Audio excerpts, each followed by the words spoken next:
Bonjour les GG. Bonjour Jérémy. Merci de témoigner parce que vous êtes un ancien toxicomane. Oui, je suis un ancien toxicomane. J'étais déjà passé avec vous les GG il n'y a pas très longtemps au niveau du Covid-19. Je me souviens. Voilà, donc j'ai été vacciné, c'est bon, les 2 injections. Tant mieux. Je suis nickel. Donc en fait, j'aimerais en parler un petit peu parce que moi j'ai pris pendant 15 ans de l'héroïne, donc ça va faire 10 ans que je m'en suis C'est un sorti. survivant, ouais. Ouais, j'ai une famille, j'ai des enfants, j'ai une maison, donc voilà. Mais à l'époque, j'aurais bien aimé, j'aurais bien voulu avoir une main qui me tende, qui puisse m'en sortir, parce qu'en fait, je m'en suis sorti tout seul. Je pense que les salles de shoot, je suis un petit peu controversé, c'est-à-dire que si c'est que pour que les gens se shootent et qu'ils repartent, c'est pas la peine. Faut qu'il y ait vraiment un vrai suivi derrière. C'est pas de l'héros, hein. C'est pas de l'héros, hein. Ouais, je sais que c'est pas de l'héros. Mais alors à l'époque, il n'y a pas que du crack.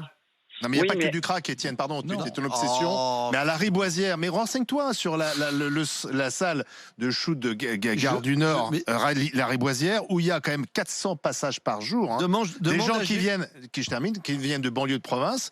Tu verras, il n'y a pas que du crack. Non, mais demande à Jérémy, il va te dire la génération quand même, sa génération, je ne connais pas votre âge, Jérémy. Il a 37 ans, il est jeune. Jérémy, oui, mais il y a les générations de jeunes aujourd'hui ne prennent pas d'héroïne en shoot. Alors, en fait, qu'on écoute son témoignage. Oui. À la base, le crack à l'origine, il existait, mais en fait, nous, on n'appelait pas ça du crack à mon époque, on appelait ça de la base, c'est-à-dire que c'est de la cocaïne. Freebase, Voilà, c'est de la cocaïne qu'on prenait avec de l'ammoniac et qu'on l'a basé pour enlever toutes les impuretés. Mais c'est similaire maintenant. C'est exactement similaire.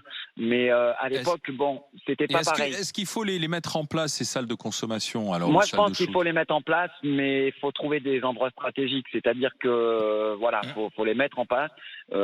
Moi, j'aurais bien aimé avoir quelqu'un qui me tende la main. Nous, quand on le faisait, c'était un petit peu à l'arrache parce que je suis ancien.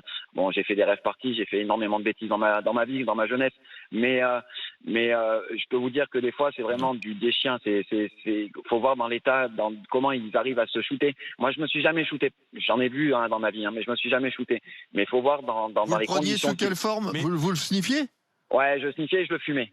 Voilà. Non mais Jérémy, vous comprenez aussi, parce quand vous dites qu'il faut mettre dans les endroits stratégiques, vous comprenez aussi que les nuisances, pour les riverains, c'est insupportable. Enfin, c'est pour ça qu'il faut les mettre dans des endroits stratégiques. Et ça serait où pour vous? C'est quoi un endroit stratégique pour vous? Des hôpitaux, des choses comme ça? Oui, pourquoi pas, des services dans les hôpitaux. Vous savez que moi, je suis de Clermont-Ferrand, on a un centre méthadone à Clermont-Ferrand, c'est-à-dire qu'on a un centre qui prend en charge tout ce qui est toxicomane. Moi, c'est là où j'ai été la première fois où j'ai arrêté avec mon père et ma sœur, parce que c'est moi qui ai décidé d'arrêter parce que ça allait trop loin. J'étais en surconsommation, je prenais 2 grammes d'héroïne par jour, donc ça commençait à être un petit peu trop grave. Donc, mais j'ai eu une prise de conscience puisque bon, mon dealer s'est fait arrêter, je me suis fait arrêter, donc il y a eu une prise de conscience derrière.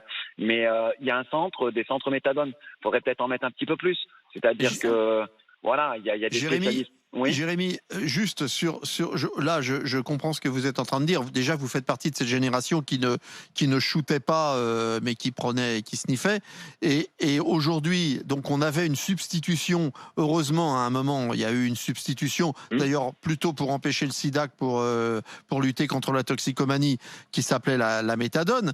Et heureusement pour nous, le problème du crack aujourd'hui, c'est qu'il n'arrive pas. On n'a pas. La méthadone, ça marche pas sur le crack. Non, c'est un opiacé, la méthadone. En fait, c'est un substitut d'opiacé, c'est-à-dire que la méthadone. Moi, je suis sous Subutex. C'est pas un substitut de cocaïne. Non, je suis sous Subutex, en fait, depuis 10 ans.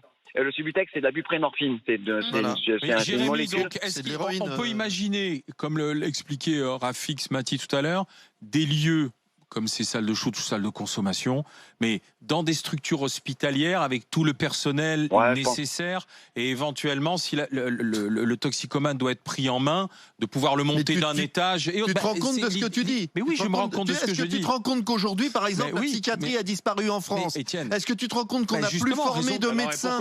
Les médecins addictologues n'existent pratiquement plus. C'est une spécialité très...